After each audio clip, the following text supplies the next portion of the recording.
Құрайсылар, Ірге Сәлман ауылынан сәлем. Эстафетаны қабыл еттім ұстазымдан, яқын досымдан, Тафсизан Хакимұлы Зайнашевтан. Ірдің елі хүдәріге атыл рахмат. Давам.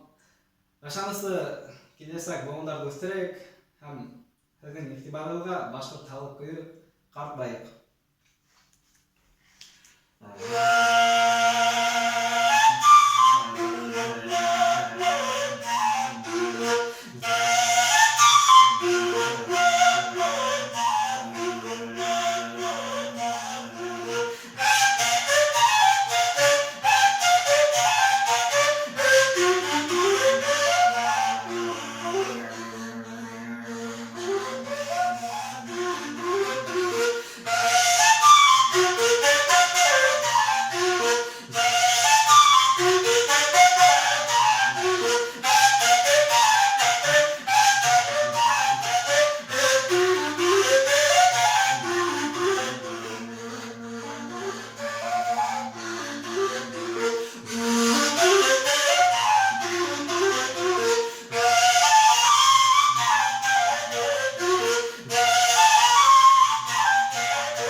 Әм эстафетаны тапшырам алудың арқақылына Құрайсы Ирауса Әсқат Бахапұлы Хайбноровқа. Әйді, уняға дастатапа.